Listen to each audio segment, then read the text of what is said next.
70 లక్షల మంది రైతుల్ని అట్లాగే కోట్లాది కుటుంబాల్ని నోటికొచ్చిన హామీ ఇచ్చి నోటికొచ్చిన వాగ్దానం చేసి మొత్తంగా 420 హామీలు 6 గ్యారంటీలు 100 రోజులు అని డైలాగులు కొట్టి ఆఖరికి గ్యారంటీ కార్డులు ఇచ్చి అఫిడవిట్లు రాసి బాండ్ పేపర్ మీద రాసి మోసం చేసి గద్దెనెక్కి 18 నెలల తర్వాత కూడా ఒక్కటంటే ఒక్క హామీ నిలబెట్టుకోగా మీదికెళ్ళి తెల్లారి లేస్తే రంకెలు తెల్లారి లేస్తే అరుపులు గావు కేకలు బూతులు ఇది తప్ప 18 నెలలుగా చేసిందేమీ లేదు.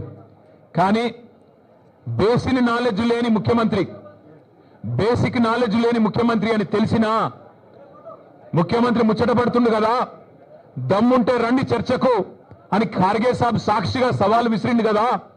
కేసీఆర్ వస్తాడా కేటీఆర్ వస్తాడా ఎవరు వస్తారో రండి అని తొడగొట్టిండు కదా.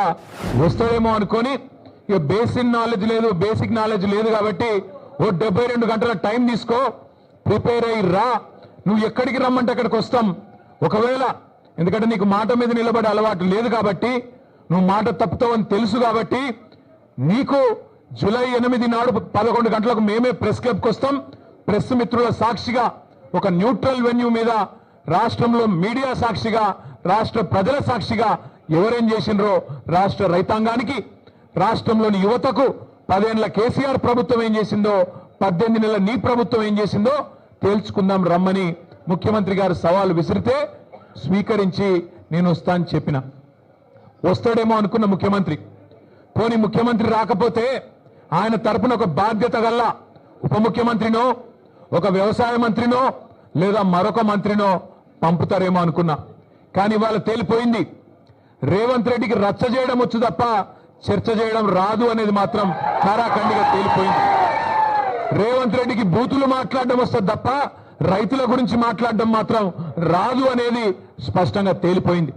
ఇవాళ బేసిక్ నాలెడ్జ్ లేని ముఖ్యమంత్రి ఆయన ఇరిగేషన్ అధికారుల సమావేశంలో తాను ముఖ్యమంత్రి అనేది కూడా మర్చిపోయి ఏ ప్రాజెక్టు ఏ నదీ బేసిన్ లో ఉంది అని ఒక చిన్నపిల్లగాడు అడిగినట్టు అడుగుతుంటే ఈయననా మన ముఖ్యమంత్రి అని చెప్పి ఈయననా మనకు న్యాయం చేసేదని చెప్పి రాష్ట్రంలోని రైతులు ఇవాళ బాధపడే పరిస్థితి.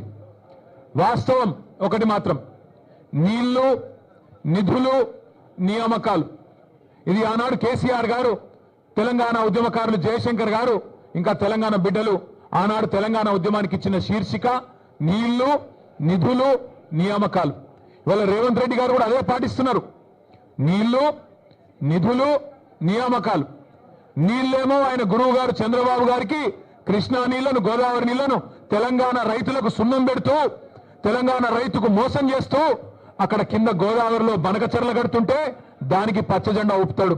కింద శ్రీశైలం నుంచి కృష్ణా నీళ్లు అటు పోతిరెడ్డిపాడు నుంచి తోలుకొని పోతుంటే దానికి కూడా కళ్ళు మూసుకొని చంద్రబాబు గారు చెప్పినట్టు కోవట్టు పాలన ఇవాళ నడుస్తా ఉన్నది రాష్ట్రంలో. నీళ్ళేమో ఆంధ్రాకు పోతున్నాయి, నిధులేమో ఢిల్లీకి పోతున్నాయి. ఈ నియామకాలు ఆయన తొత్తులు కొంతమందికి ఇచ్చుకొని వాళ్ళనే చూసుకొని మురిసిపోతా ఉన్నాడు. నేను అడిగిన ఒక కాంగ్రెస్ నాయకుడు ఫోన్ చేసిండు, ఎందుకన్నా ఇదంతా అని.